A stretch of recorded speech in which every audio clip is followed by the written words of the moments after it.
Screen കാണുന്നില്ലേ?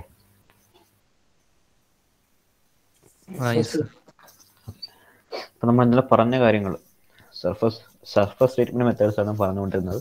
അതിലൊന്നാമത്തെ carburising നമ്മൾ പറഞ്ഞിരുന്നു. അതിന് ശേഷമുള്ളതാണ് നൈട്രൈഡിങ്. ഓക്കെ, സോ നൈട്രൈഡിങ് ആൻഡ് സയനൈഡിങ് ഒന്നും പിന്നെയും പറയേണ്ട കാര്യമില്ല. അത് ജസ്റ്റ് വായിച്ചു നോക്കിയാൽ ഞാൻ പറഞ്ഞിട്ടുണ്ട്. ജസ്റ്റ് പറഞ്ഞു പോകുന്നു മാത്രമേ ഉള്ളൂ. ജസ്റ്റ് നിങ്ങൾ വായിച്ച് മനസ്സിലാക്കാവുന്ന കാര്യം മാത്രമേ ഉള്ളൂ.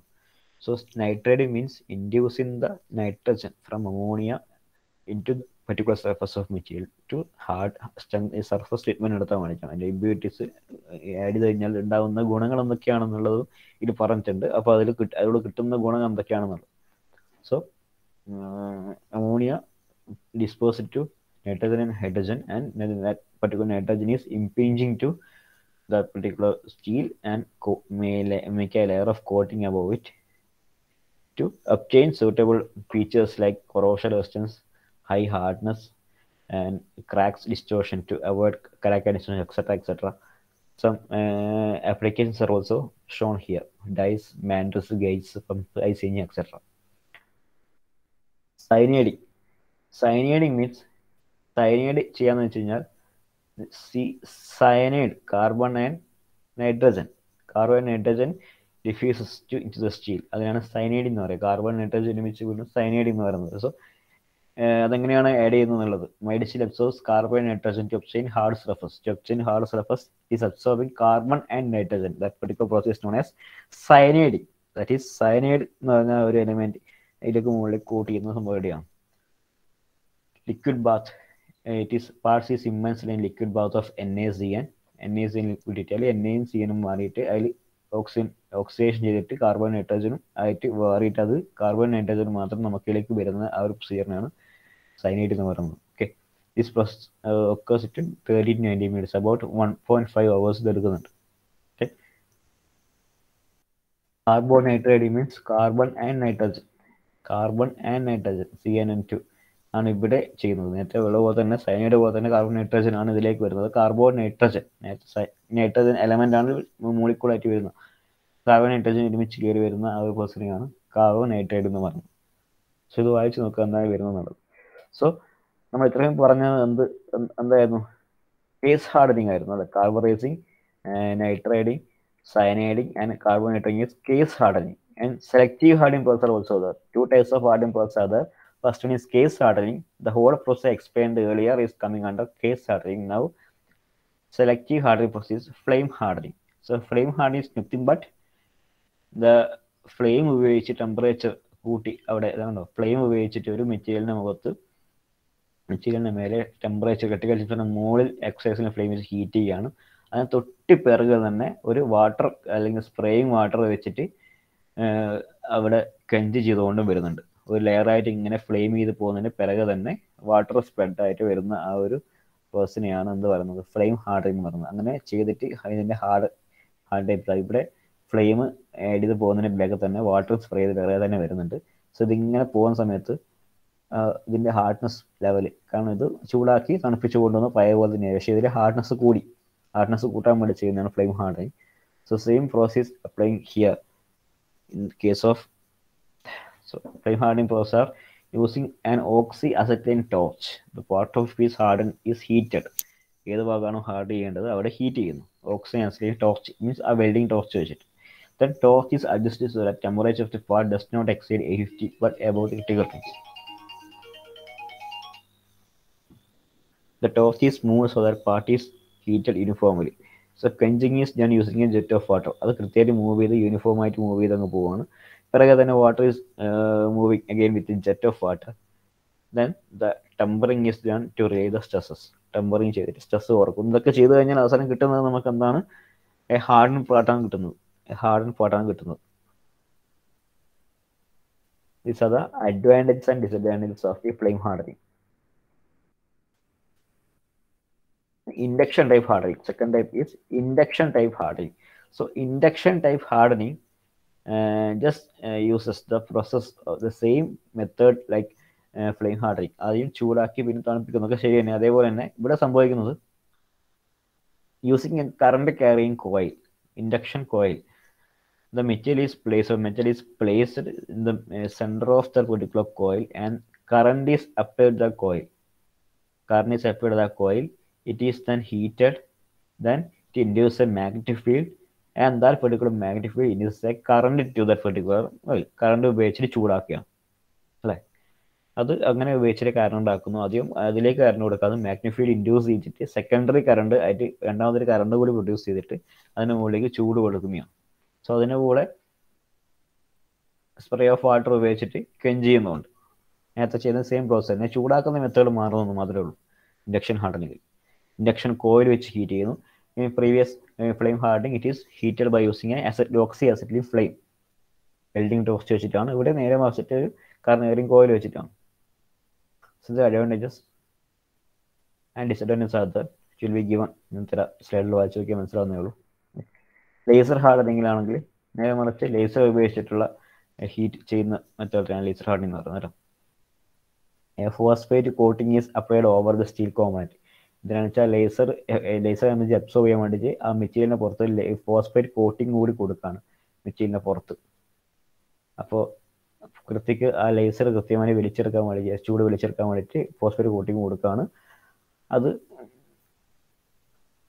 നേരെ മറിച്ചിട്ട് സെൽഫ് ക്വെഞ്ചിങ് ആണ് ചെയ്യുന്നത്. അത് വാട്ടർ ക്വെഞ്ചിങ് അല്ല, സെൽഫ് ക്വെഞ്ചിങ് ആണ് ചെയ്യുന്നത്, സ്വയം തണുക്കുകയാണ് ചെയ്യുന്നത്.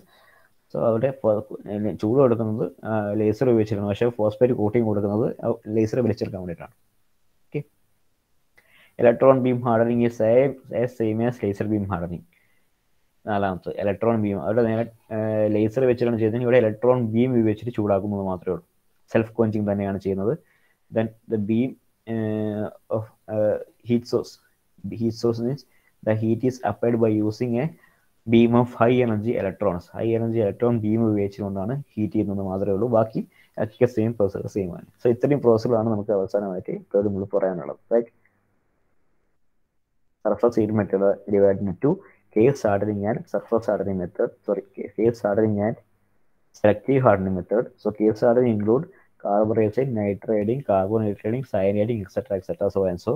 Selective hardening includes flame hardening and induction hardening, laser hardening and electron beam hardening. Okay.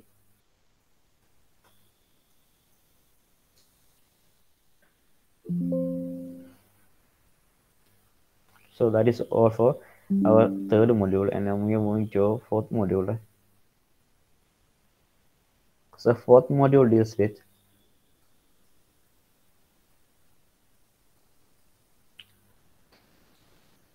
strengthening mechanisms.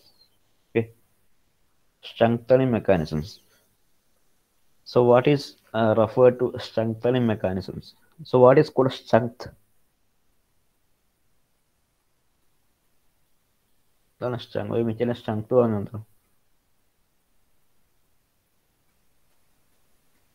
Stress അല്ലല്ലേ സ്ട്രെങ്ത്? സ്ട്രെസ് അല്ല സ്ട്രെങ്ത്.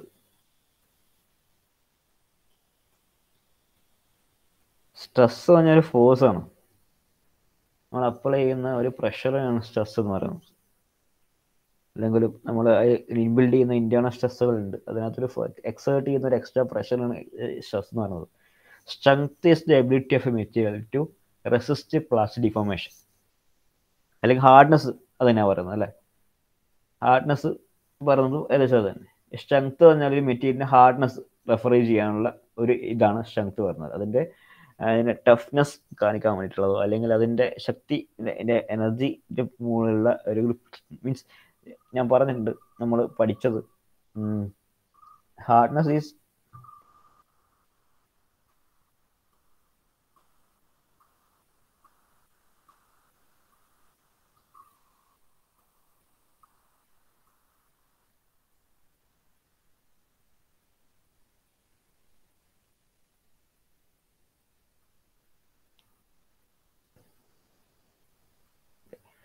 നമ്മൾ പഠിച്ചിരിക്കുന്ന കാര്യങ്ങൾ, അതായത് ഹാർഡ്നെസ് പോലെ തന്നെ സ്ട്രെങ്ത് എന്ന് പറഞ്ഞു കഴിഞ്ഞാൽ നമ്മൾ 2-3 ഗ്രെയിൻസുകൾ പഠിച്ചിട്ടുണ്ട്. നമ്മൾ ഗ്രെയിൻസിനകത്ത് വരുന്ന അല്ലെങ്കിൽ 2 ഈ പറഞ്ഞ സ്ട്രക്ചർ ക്രിസ്റ്റലൈസേഷൻ പഠിച്ചിട്ടുണ്ട്. ക്രിസ്റ്റലൈസേഷൻ പഠിച്ചത് നമ്മൾ ആ ഒരു ക്രിസ്റ്റൽ ബിഹേവിയർ ഓർമ്മയുണ്ടോ? നമ്മൾ പഠിച്ച ഡിഫക്ട്സുകൾ means line defect, point defect എന്നൊക്കെ പറയുന്നത്. സോ ചില രണ്ട് ആറ്റം തമ്മിലുള്ള ബോണ്ടിങ് അല്ലേ, ആ ബോണ്ടിങ് എത്രത്തോളം ടൈറ്റ് ആവുന്നു അത്രത്തോളം അവരുടെ ഡിസ്ലൊക്കേഷൻ ഉണ്ടാവാൻ സാധ്യത കുറയും. റൈറ്റ്, ശരിയല്ലേ? Dislocation means the movement of atom one from another ആണ് മൂവ്മെന്റ്. സ്ലിപ്പ് എന്ന് പറഞ്ഞാൽ അവിടെ നിന്ന് മൂവ് ചെയ്ത് പോകുന്നതാണ്. ഏത് ഡിഫ്യൂഷൻ എടുത്തു കഴിഞ്ഞാലും അല്ലെങ്കിൽ ഏത് ഡിസ്ലൊക്കേഷൻ എടുത്താലും that is the default of a crystal structure, that is the strength of the bonding അല്ലെങ്കിൽ the bonding ability, the bonding power കുറയുന്ന സമയത്താണ് ഇപ്പോൾ ഡിസ്ലൊക്കേഷൻ ഉണ്ടാകുന്നത്. സോ എല്ലാ ആറ്റവും നമ്മളെ ഒരു മെറ്റീരിയലിൻ്റെ അകത്തുള്ള എല്ലാ ആറ്റവും തമ്മിലുള്ള ബോണ്ടിങ്, ആ ബോണ്ടിങ് ഏറ്റവും കൂടുതൽ ഉറപ്പിച്ചു നിർത്തുന്ന അത് ആ ഒരു എബിലിറ്റിനെയാണ് സ്ട്രെങ്ത് എന്ന് പറയുന്നത്. റൈറ്റ്, ആ സ്ട്രെങ്ത് കുറവുള്ള മെറ്റീരിയലാണ് എന്ത് നടക്കുന്നത്, ഡിഫോർമേഷൻസ് ഓർ ഡിസ്ലൊക്കേഷൻസ് നടക്കുന്നത്. Strength of A material is the എന്താ പറയുക അതിൻ്റെ ആ ഒരു ടഫ്നെസ് അല്ലെങ്കിൽ ആ ഒരു എബിലിറ്റി ടു റെസിസ്റ്റ് ഡിഫോർമേഷൻ എന്ന് തന്നെ നമുക്ക് പറയാം, ഹാർഡ്നെസ് പറഞ്ഞ പോലെ തന്നെ. കാരണം ഡിഫോർമേഷൻ ഉണ്ടാവാൻ സ്ട്രെങ്ത് കുറയണം. So the strength is ability to regain a particular material to avoid particular deformation or dislocation എന്ന് പറയാം നമുക്ക്. ഓക്കെ, അപ്പോൾ അതേപോലെ തന്നെ ഈ മുകളിൽ പഠിക്കുന്നത് സ്ട്രെങ്തനിങ് മെക്കാനിസംസ് ആണ്. What is the mechanisms to perform to strengthen a particular material or strengthen a particular alloy or metal, anything. Strengthen ചെയ്യാൻ വേണ്ടി ചെയ്യുന്ന പരിപാടികളാണ് നാലാമത്തെ മുകളിൽ നമ്മൾ പഠിക്കാൻ പോകുന്നത്. Okay, so what is the principle of strengthening mechanism? What is the main principle of strengthening mechanism? As I said, strength is related to mobility of dislocation. Strength is mutually related to mobility of dislocation. Dislocation mobility എന്ന് പറഞ്ഞാൽ dislocations move ചെയ്യാനുള്ള ability. Dislocations move ചെയ്യുന്ന സ്ലിപ്പാണെങ്കിൽ രണ്ട് atoms തമ്മിലുള്ള movement നടക്കുന്നത് bonding break ചെയ്യുമ്പോഴോ bonding ശക്തി കുറയുമ്പോഴാണ് നടക്കുന്നത്. Right, so if dislocation move easily, അല്ലെ, dislocation move easily plastic deformation ഒക്കെ at lower values of applied load, ചെറിയ ലോഡ് കൊടുത്താൽ തന്നെ, അതായത് പെട്ടെന്ന് ഈ ഡിസ്ലൊക്കേഷൻ മൂവ് ചെയ്യുന്നുണ്ടെങ്കിൽ, ചെറിയ രണ്ട് തമ്മിലുള്ള ബോണ്ടിന്റെ ശക്തി വളരെ കുറവാണെങ്കിൽ dislocation will move very easily. So if dislocation move easily, plastic deformation occurs at lower values of applied load. ചെറിയ ലോഡ് കൊടുത്താൽ തന്നെ പെട്ടെന്ന് ഡിഫോം ചെയ്യും, അല്ലേ? നമ്മളൊരു മെറ്റീരിയൽ നമ്മൾ എടുത്തു കഴിഞ്ഞാൽ പെട്ടെന്ന് വളക്കാൻ പറ്റുന്നത്, പെട്ടെന്ന് ഒടിക്കാൻ പറ്റുന്ന മറ്റുള്ള കാര്യങ്ങൾ ഉണ്ടാവുമല്ലോ. അതൊക്കെ ഈ പറഞ്ഞ എക്സാമ്പിളാണ്. ഒരു കെട്ടുകമ്പി നമുക്ക് എന്ത് ചെയ്യാം, പെട്ടെന്ന് വളക്കാനോ ഒടിക്കാനോ ഒക്കെ പറ്റും. അതുപോലെ നമ്മളൊരു വാർപ്പിന്റെ ഇരുമ്പിന്റെ അമ്മയെ കൈകൊണ്ട് പെട്ടെന്ന് വളക്കാനോ ഒക്കെ പറ്റുമോ? ഇല്ല. So dislocation, if dislocation move easily, plastic deformation can occur at lower values of applied load. Thus it is easy to deform. It lower mechanical strength, ചെറിയ മെക്കാനിക്കൽ സ്ട്രെങ്ത് കൊടുക്കുന്നത് പെട്ടെന്ന് നമുക്ക് ഡിഫോം ചെയ്യാൻ പറ്റും. Okay, if we introduce obstruction to dislocation, okay, if we last point ആണ് very important, if we introduce obstructions to dislocation, the material can be strengthened.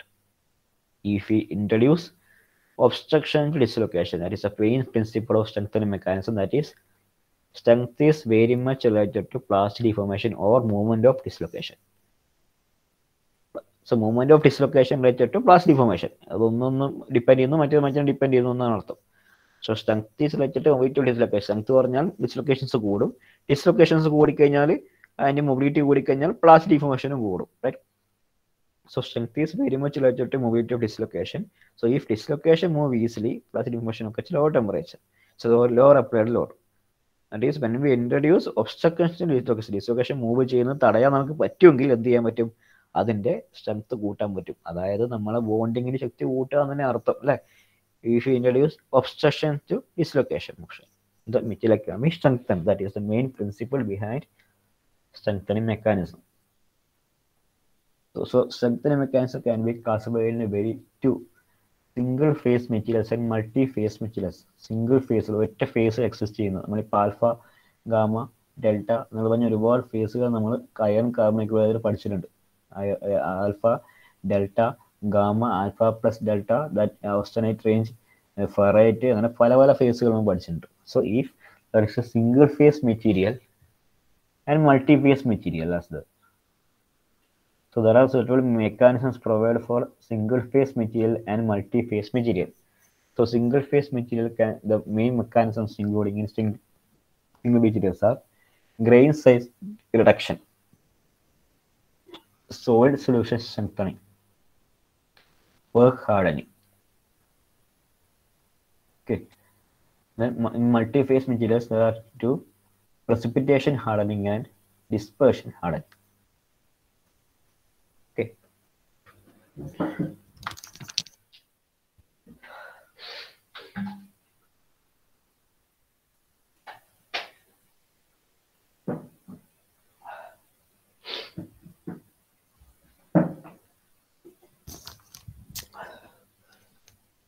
Then we can look at detail. First one is grain size reduction. In single phase materials, first point is grain size reduction. So what is grain size reduction? So we have already studied about grains. Grains പഠിച്ചിട്ടുണ്ട് നമ്മൾ.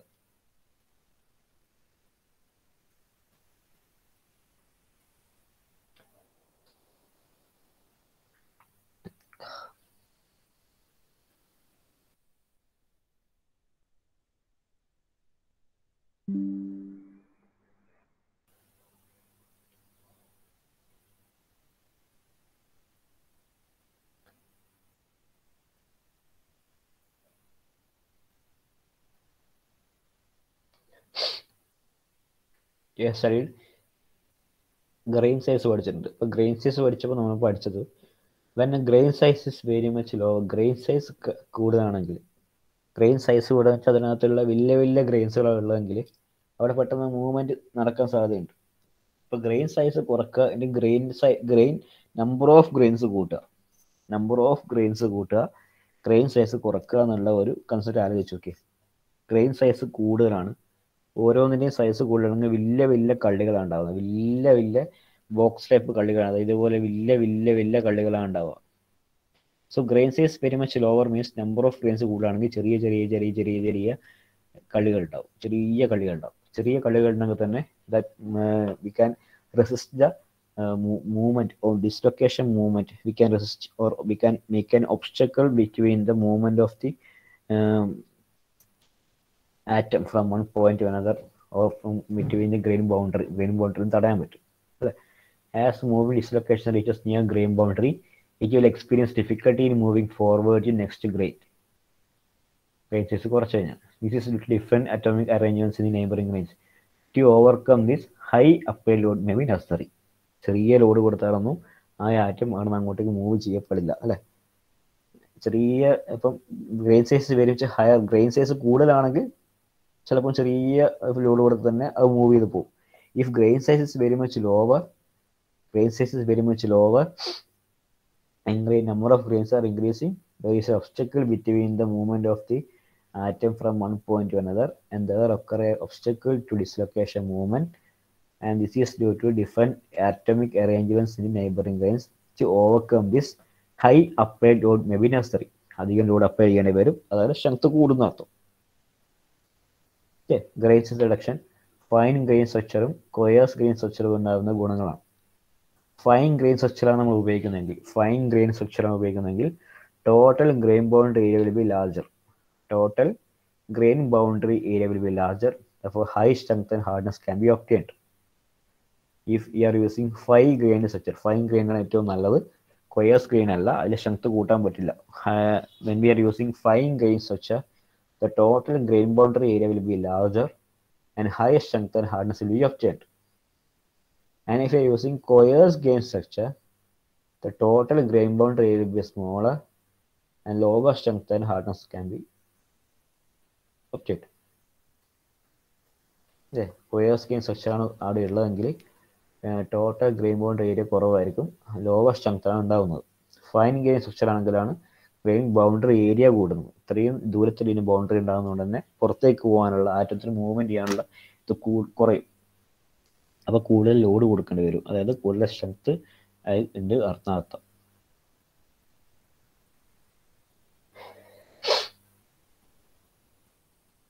Is work hardening. So work hardening can be also called strain hardening എന്നും പറയാം.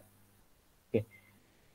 Tactile materials became very stronger when deformed plastically by cold work.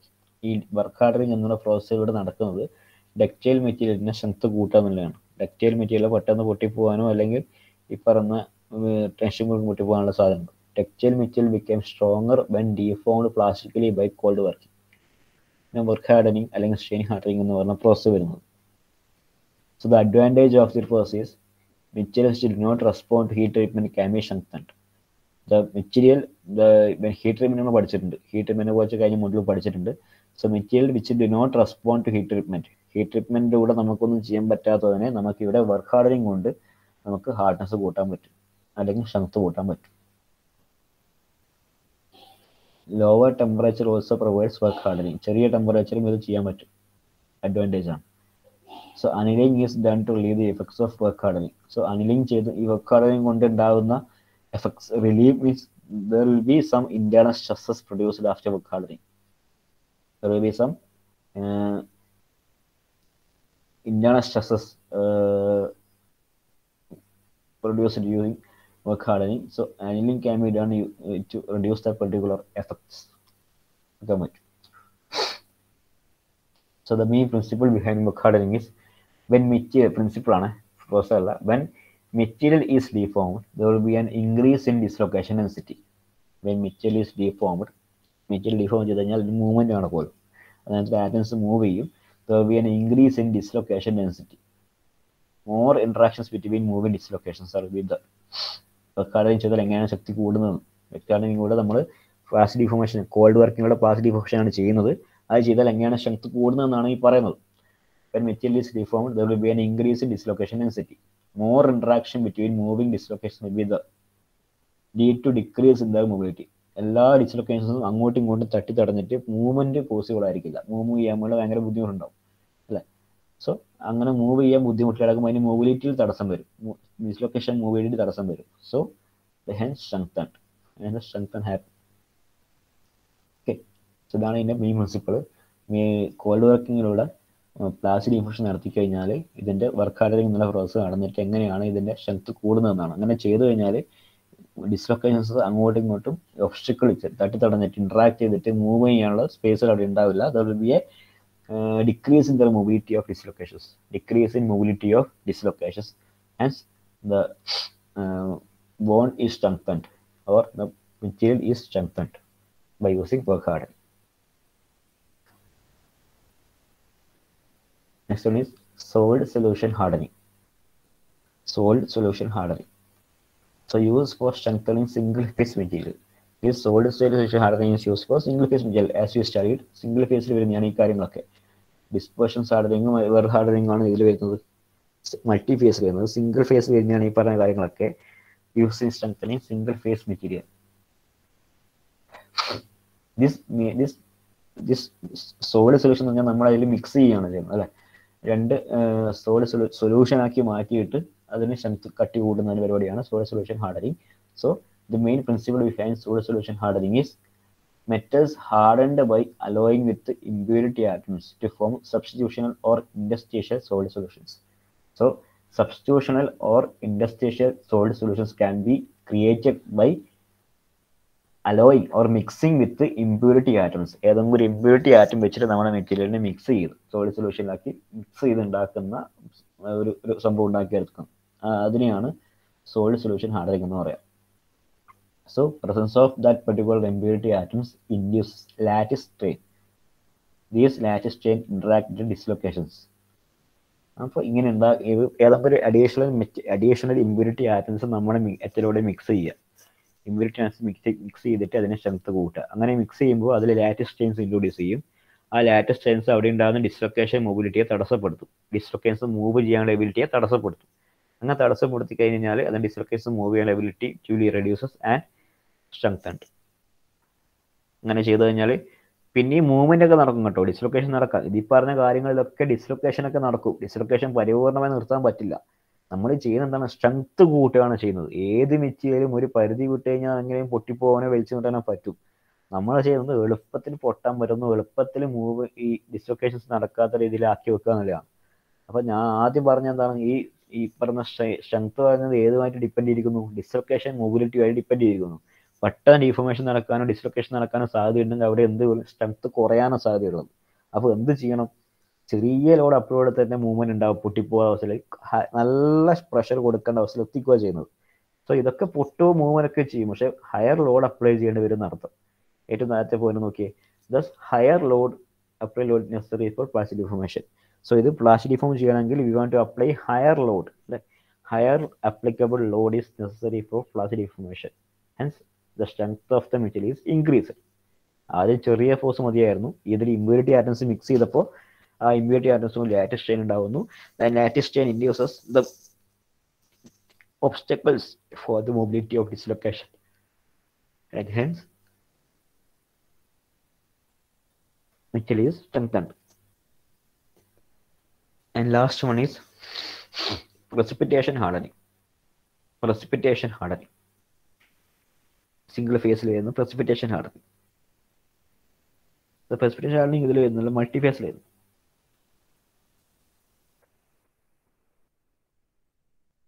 Precipitation hardening and dispersion hardening is in multi-phase materials.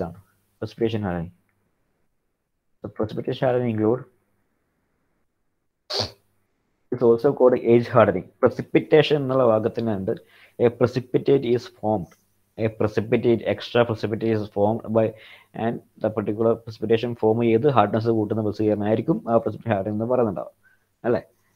Strength and hardness increased by formation of extremely small uniform disturbed particles. That's precipitate.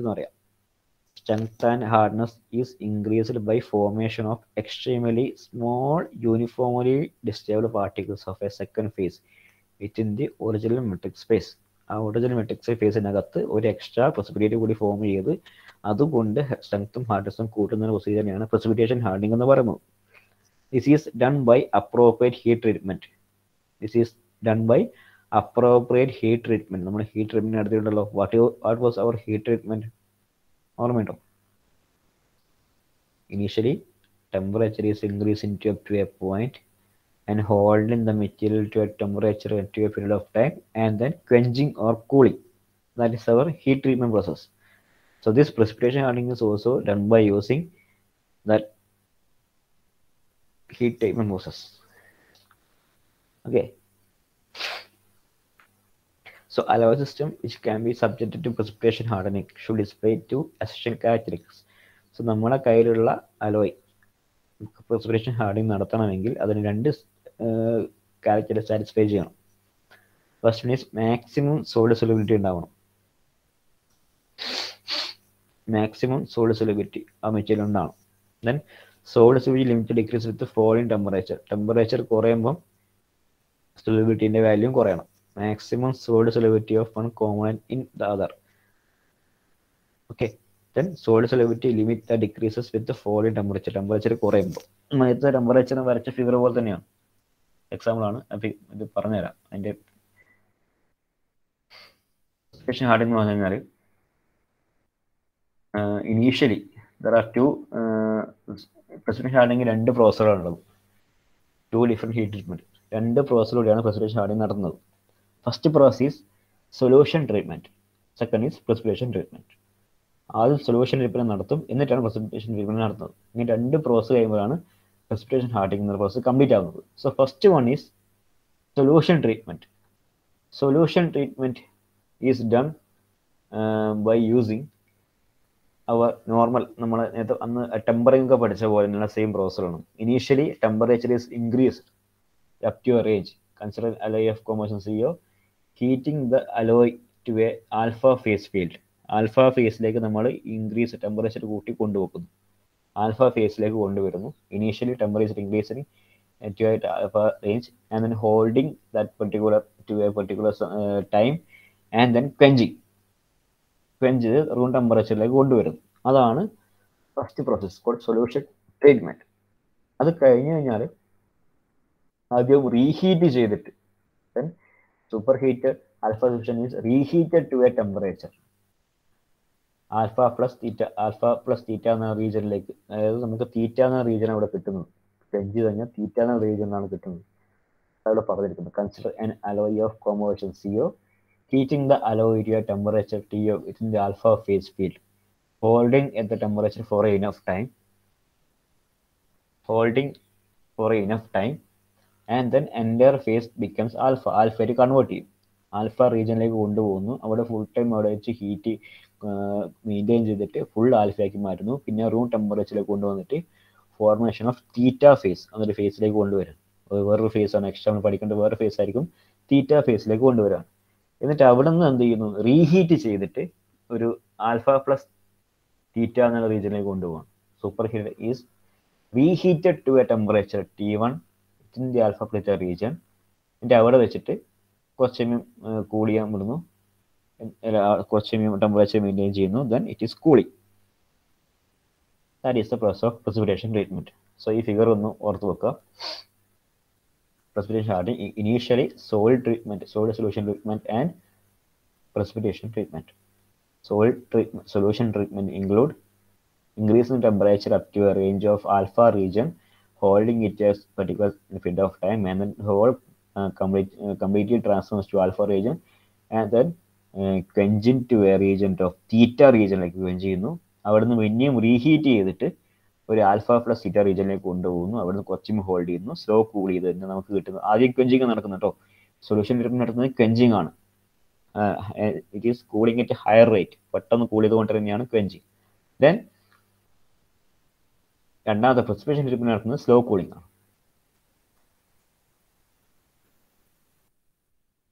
Okay,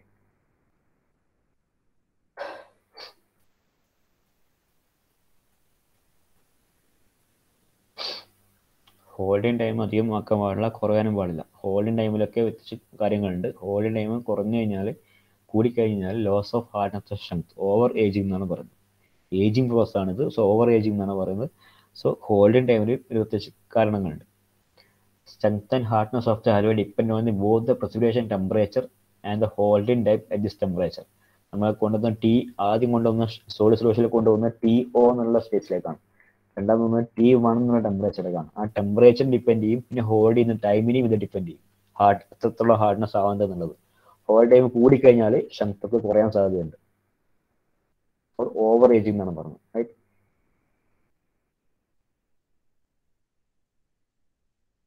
പിന്നീട് topic കൂടിയുണ്ട്, dispersion hardening എന്ന topic കൂടിയുണ്ട്. അത് നമുക്ക് അടുത്ത ക്ലാസ്സിലേക്ക് discuss ചെയ്യാം.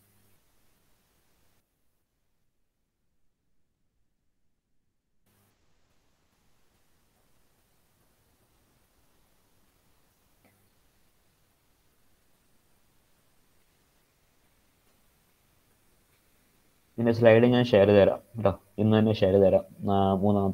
നാലാമത്തെ മൊഡ്യൂളിൻ്റെ സമയം കിട്ടുമ്പോൾ ഒന്ന് നോട്ട് കാര്യങ്ങളൊക്കെ ഉണ്ടാക്കാം കേട്ടോ.